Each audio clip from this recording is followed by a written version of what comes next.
Армысыздар қадірменді көрермендер.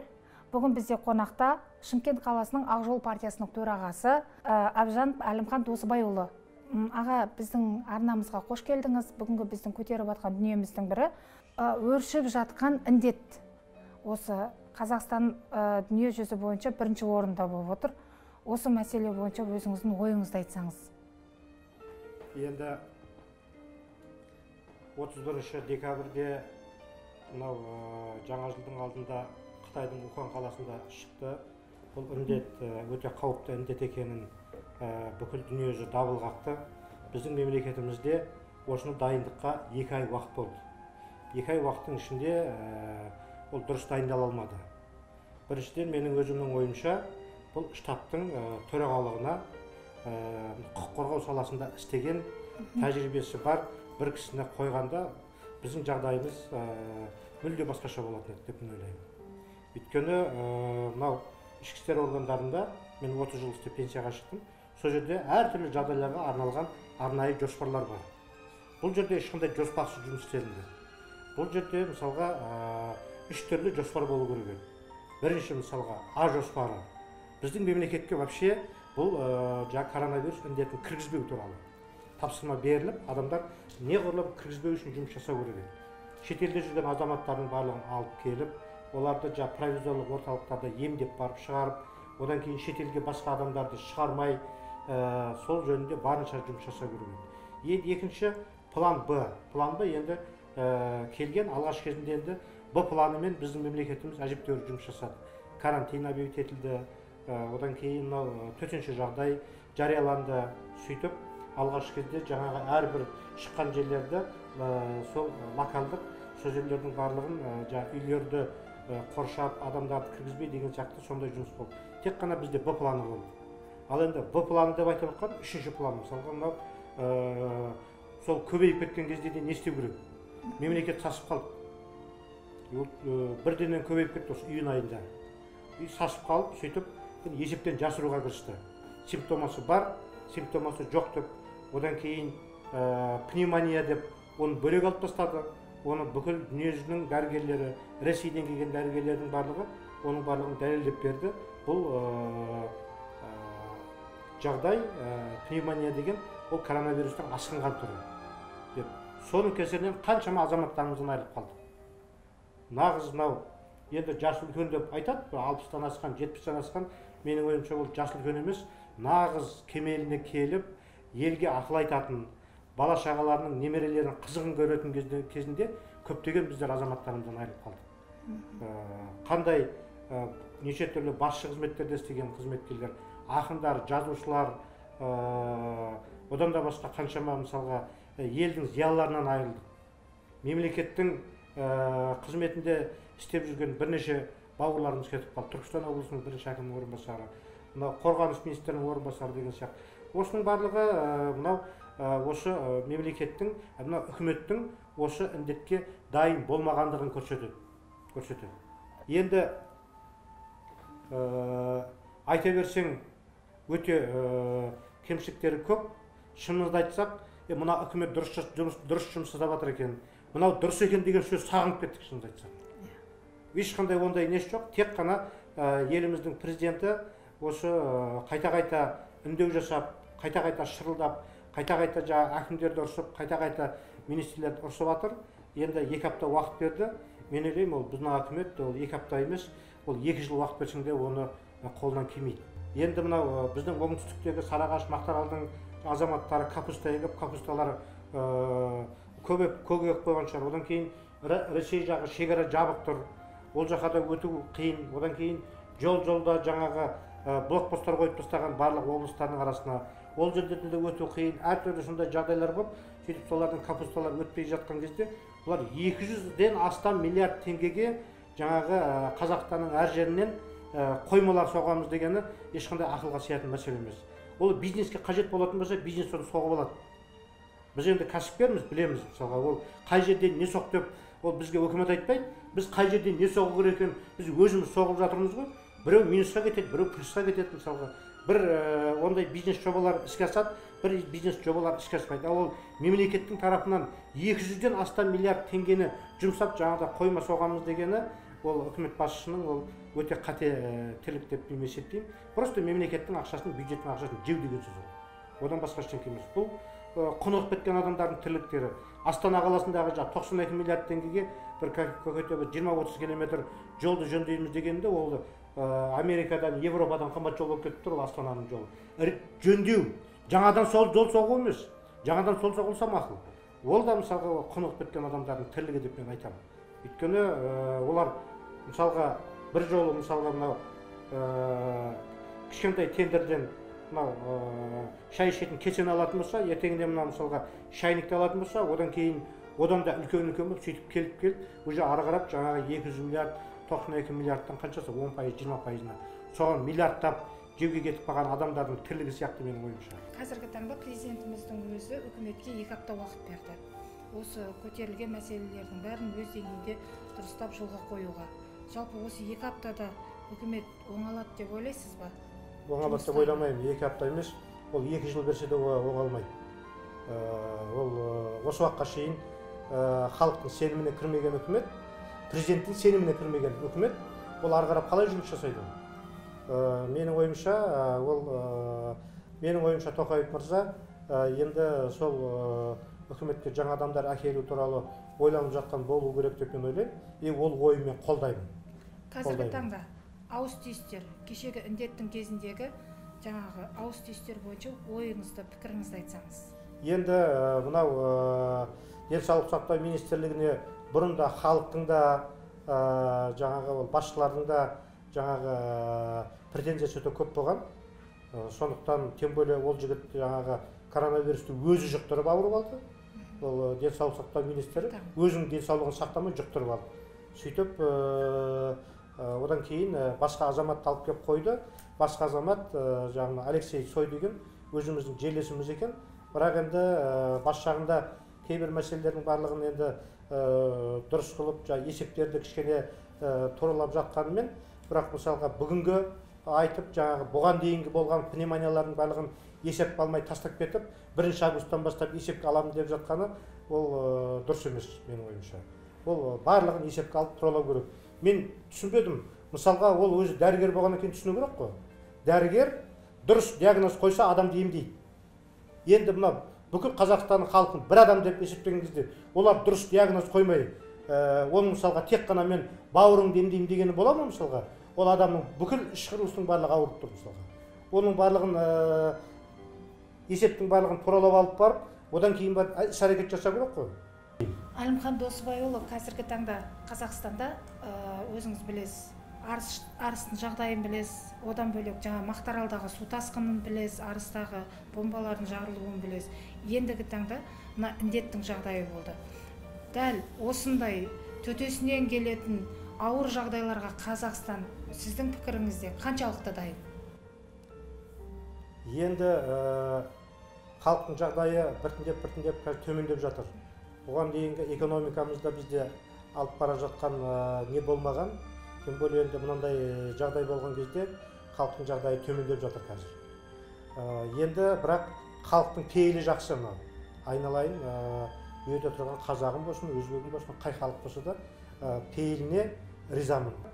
Сондай болды. Жалпы халықтың сол бұндай жағдайларға бір-біріне деген көмек жасайтындығы, бір-біріне деген пейілі өте жақсы екенін көрсетті.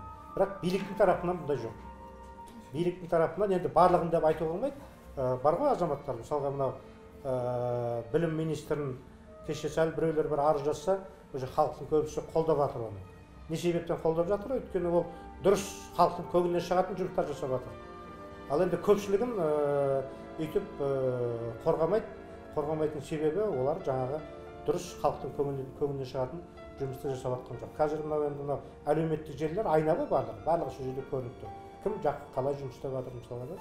Сондықтан мен ойлаймын, жалпы мемлекет дайын болмаса да, қандай қиыншылық болса да халық дайын. Қазіргі таңда қазақ тілінің жағдайын айтсақ, қазақ тілі Қазақстан Республикасы қазіргі таңда егемендігін алғанына 30 жыл болса да, әлі де біздің билік басындағы азаматтарымыз. Әлі де өз ара біз қазақша сөйлемейміз. Неге? бұған кім кінәлі? Жалпы мынау жақын тұрған Өзбекстанның өзіне барсаңыз, сіз орысша сөйлей алмайсыз ол жерге. Қазақша сөйлесеңіз сізге жауап бермейді. Солардың тілінде сөйлейтін болсаңыз жауап беретін болады. Неге біз Қазақстанда осындай жағдайды істей алмасқа? Енді бұл енді өте терең мәселе, тарихы тереңде жатыр.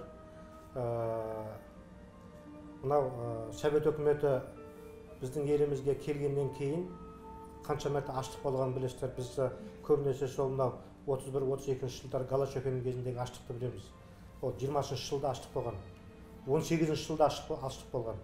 18-ші жылға аштықта әсіресе мынау Тараз қаласы өте қатты қиналған. Шымкент қаласы ол кезде ондай болмаған. Тараз қаласында халықтар өте қиналған. Көп адамдар қайтыс болған мысалға да. Енді ол тарихтардың барлығын, ондай жаңағыдай келеңсіз оқиғалардың барлығын Совет үкіметінің кезінде оның барлығы жасырған. Соның кесірінен мысалға Совет үкімет тараған кезде бізде 40% ғана қазақтар болды. Алматы қаласында мысалға бір-ақ қазақ мектебі қалған. Шымкент қаласының өзінде де мысалға басқа ұлттың өкілдері өте көп тұратын. Ең оңтүстік болғанымен. Бірақ енді ауылдық жерлерде қазақтың тілін сақтап сондай болды. Енді не таралғаннан кейін, шынымызды айтсақ, енді ол 2000 жылға дейін халық қатты қиналды. Өйткені істейтін жұмыс болмады, ауылдан барлығы сөмкесін арқалап жүрді, әйелдер аладорбалап жаңағы базарға шығып кетті. Ол тіл мәселесіне келуге, ол шынымызды айтсақ, ол кезде ол ешкімнің ол ойда несінде болған жоқ. Бірақ халықтың саны көбейіп жатыр, қазақтың саны көбейіп жатыр. Одан кейін енді мынау бірінші президентіміз Назарбаевтың істеген үлкен тірліктерінің бірі, миллиондай жан-жақтан, Қытайдан болсын, Ираннан болсын, Ауғанстаннан болсын, Өзбекстаннан болсын, біздің қазақтарды өзіміз қиналып жатсақ та, сол қазақтарды көшірдік осында. Сөйтіп миллионнан көп біздің жаңағы қандастарымыз шетелден көшіп келді. Сөйтіп біздің жаңағы санымыз көбейді. Қазір 70%-дан көп қазақтар тұрғанымен, мен айтайын дегенім, тура қазіргі кезде енді мына жоғарыдағы биліктегі азаматтар, олар өзгеру керек. Өйткені билікте көбінесе сол әсіресе Алматы мен Алматы облысының адамдары. Олардың барлығы сол жаңағы өздері мектепте орысша оқыған, одан кейін жаңағы жоғары оқу орнын орысша бітіргендер, олардың өздері қазақша сөйлемейді. Олар ойлайды, барлығы да мен сияқты қазақша сөйлемейді деп. Жалпы мен айтар едім, мысалға 3 миллион халық тұрса, осы Түркістан облысы мен Шымкенттің, соның 90%-ы қазақ мектептері. 90%-ы қазақ мектебін бітіргендер, олар орысшаға шорқақ қазір. Шымкент қаласындағы мектепті бітірген балалардың өзі, қыздардың өзі мектеп бітіргеннен кейін орыс тіліне шорқақ. Ол тек қана осы жерде ғана айтайын. Қызылорда облысы 100%, Маңғыстау облысы 100%, Атырау облысы 100%. Сондықтан қазір орысша білмейтін біздің жастарымыз көп. Сондықтан соны біліп, олар қазақ тілінде жаңағы сөйлеп, қазақ тілінде қажетті жаңағы ақпараттың барлығын беру керек. Екенін түсіну керек олар. Қазіргі таңда мынау билік басына 80-ші жылғы жастар келіп жатыр. Жалпы оған көзқарасыңыз қалай? Соның ішінде біздің қала әкімі Мұрат Әйтенов бойынша сұрап отырмын сізден. Енді мынау менің бір бастықтарының бір жақсы сөзі бар еді. Молодость это преимущество дейтін. Орыс тілінде айтады өзіміздің бір ағамыз. Ол енді жастық, менің ойымша, ол кемшілік емес. Ол наоборот, ол жақсы. Бірақ енді тәжірибесі кішкене жетіспейтін шығар. Ал енді жалпы мынау індет кезінде бұндай болған жағдайы, ол енді қаланың әкімі кінәлі деп мен айта алмаймын. Ол жерде үкіметтен басталады мәселенің барлығы. Өйткені құрылыстың тоқтамауы, карантиннің жарым-жартылай болуының барлығы сол жақтан келіп жатыр. Солардың жаңағы нұсқауымен бұлар соны ары қарап іске асырады. Одан кейін как раз мынау жаңағы июнь айында індет бірден қатты тарап кеткен кезде естік 4 орынбасары індетті жұқтырып алып ауырып жатты деп. Енді оларға денсаулық тілеймін, ауырмасын ешқайсысы. Енді әкім сол кезде, конечно, жалғыз өзі қалды. Енді көптеген мекемелерде сондай болды. Банкілерде 15% ғана, департаменттерде 15% ғана адамдар жұмысқа шығып жүрді. Әлі де, по-моему, жартысы ғана шығып жатыр олардың. Қалалық әкімдікте де сондай болған болуы мүмкін. Қазіргі таңда дәл осы індеттен қалай шығамыз? біз экономикамызды қалай көтереміз Қазақстан Республикасының? Жалпы осы бойынша ойыңызды айтсаңыз. Енді мен ойлаймын, уже індеттен біз шығып келе жатырмыз. Құдай қаласа, бір әрі кеткенде бір 2-3 айдың ішінде біз уже бұл жаңағы коронавирус індетін уже өтіп кеткен бір жаман түс сияқты көретін шығармыз деп сондай үміттемін. Ал енді қазіргі біздің үкімет біздің экономикамызды дұрыс алып бара алмайды. Олар енді президенттің берген тапсырмасы бойынша 42.500-ді дұрыс тарата алмай жатқаннан кейін бұл үкіметке мен шынымды айтсам өте қатты қапамын. Енді бірінші жолы өтіп кетті. Көптеген адамдарға жаңағы 42.500 теңгені аламады. Одан кейін бір айдай ма жұмыс жасады. Енді қайтадан екінші мәрте келген кезде қайтадан тағы да сол 42.500-ді жаңағы адамдарға бермей ашу ызасын туғызып жатыр. Бұл ашу ызаның барлығы жиналып келіп, ол билікке өте қиындық жағдай туғызуы мүмкін. Мен түсінбеймін, енді сол 42.500 теңгені көпті ақша емес қой енді. Артық кетсе кетер. Сол сұраған адамның бәріне бере салса болады ғой. Сұраған адамның бәріне бере салсын да соны. Ол Қазақстан Республикасының азаматтары бол. Мен кепілдік беремін. 42.500 теңгені ешкім офшорға алып кетпейді. Мен кепілдік беремін сол адамдарға. Сол офшорға алып кетсе 42.500 теңгені мен төлеп берейін сол. Тура осыны жеткізу керек үкіметке. Барлығына 100% берсінші сол. Артық кетіп қалса кетіп қалар. Хорошо, 1 миллиард бола ма, 5 миллиард бола ма, 10 миллиард бола ма. Бірақ ол ақшаның барлығы осы Қазақстанда қалып. Ол нан сатып алса да, ол айран сатып алса да, ол киім сатып алса да, біздің экономикамызды дамытатын ақша ғой ол. Неге түсінбейтініне мен таңғаламын соларды. Не қажеті бар әр жерден комиссия құрып, оны жек көрінішті қылып. Вот кеше ғана менің бір қызметкерім келді, жаңағы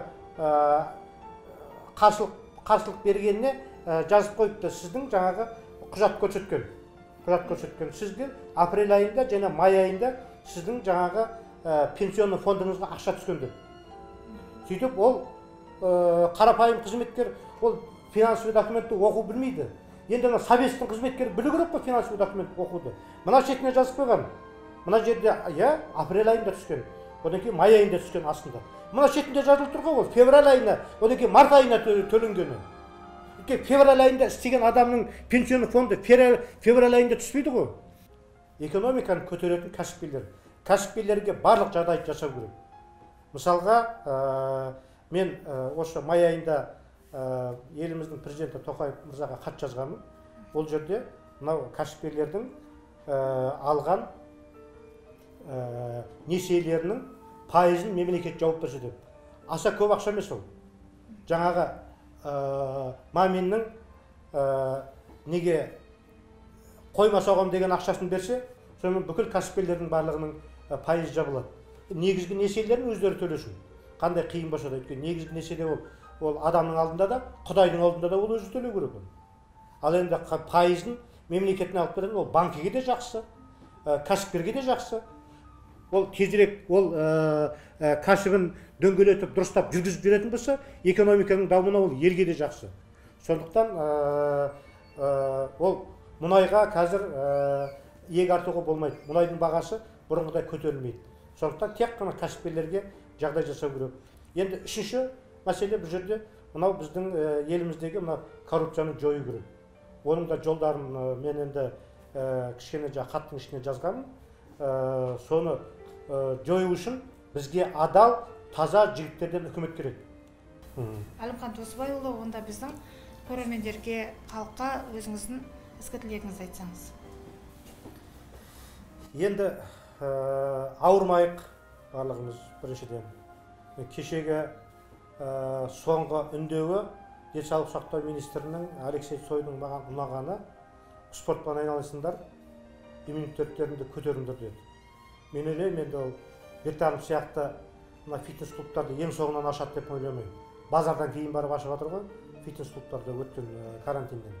Сондықтан ол әрбір азамат, барлық азамат деп мен ойлаймын, спортпен айналысып, денсаулықтарын шыңдаса, сол кезде мынандай жаңағы аурудан оңай өтетініне осы жолы біз көзіміз жетті. Осы Шымкент қаласында білеміз, осы фитнес клубқа барып, спортпен айналысып жүрген азаматтардың ішінен мысалға 10 мың адам айналысатын болса, соның 1-2 ғана о дүниелік болды. Қалғандарының барлығы бұл індеттен аман есен өтті. Сондықтан сол денсаулықтарын мықтау үшін спортпен айналысып, жақсы көңіл күймен, былай орысшалап айтқан кезде здоровый образ жизни жүргізген жақсы. Рахмет. Онда Әлімхан Досыбайұлы келіп сұхбат бергеніңізге көп рахмет. Алдағы уақытта әлде кездесетін боламыз. Рахмет.